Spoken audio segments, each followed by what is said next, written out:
A petition calling for a velodrome to be built in the West Midlands has been handed to Birmingham City Council. More than 6,000 people have backed the campaign to build the arena in time for the Birmingham 2022 Commonwealth Games. Well, at the minute, the track cycling event will be held in London. Our reporter Catherine Reid is at a cycling club in Halesowen. We can talk to her now. And Kat, tell us more about what happened today. Well, today, Sam, the petition was handed to Birmingham City Council, and it all started because when Birmingham hosts the Commonwealth Games in 2022, the track cycling will be held in London. That's because there are no suitable velodromes in the Midlands. Well, as you mentioned, I'm at a cycling club in Halesowen, and they've really supported this campaign. But before we hear from them, let me first introduce you to former professional cyclist Hugh Porter. Hugh, thank you so much for joining me today. You've also supported this petition. Just tell me, why is it so important that Birmingham or the West Midlands has its own velodrome? Well, it's important, first of all, if it can be built for the Commonwealth Games, because it gives the cyclists a chance to compete in the Commonwealth Games and mingle with the other athletes in the village. At the moment, because they're based down in London, it's a totally separate competition. But it's very, very important because young athletes that are coming through to learn the ropes, to be able to ride on an indoor track in their own area is very important. At the moment, they're faced with the nearest journey of probably 40 miles to Derby or to Manchester or Newport in South Wales. I mean, being here evokes memories for me because I used to race here. But when I raced, there wasn't an indoor track at all in our country. But now we want one building here in the city of Birmingham to give younger athletes an opportunity to compete here. Thank you very much, Hugh.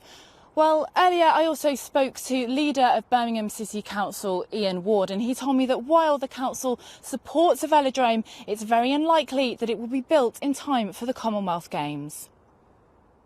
When we bid to host the Games, we did not have a competition velodrome in our bid because British Cycling had advised us that there was no demand for such a velodrome. So what this is really about is whether there's enough demand for a velodrome here in Birmingham and the Midlands region to meet the expectations of cyclists in the future. Well, as I mentioned, I'm at a cycling club in Halesowen. You can see some of the young, promising cyclists that are going past me now. Well, I spoke to one of them earlier, and this is what she told me a velodrome could do for the Midlands. I think it'd be really beneficial for me as well as all the other young people in Birmingham, because it's not only the cycling it will benefit. Obviously it limits my track time because it's far away and it takes 2 hours to get to both Derby and Newport, which class as my local indoor velodromes. Well, that was Kinga Ingram. She's a cyclist here and one of the promising stars for the future. Well, as I mentioned, I'm joined now by David, and you're the chairman of cycling here in Halesowen. You've got the petition with you. What difference do you think this petition will make? Well, Kat, I think this should make a big difference. 6,250 people have signed this petition. Many of those people have put down reasons to sign. So this is the only sort of consultation anybody in the West Midlands has had. So a lot of people feel very passionate about this. We were promised a velodrome in 1976. It never happened, and it really is time we had the facility here.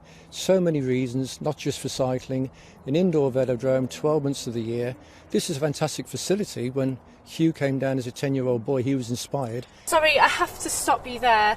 Well, the campaigners have clearly put a lot of work into this, so even if the velodrome isn't built in time for 2022, there's certainly a lot of enthusiasm about it, and hopefully it will become part of the legacy. Well, let's hope so, Kat. Thank you very much.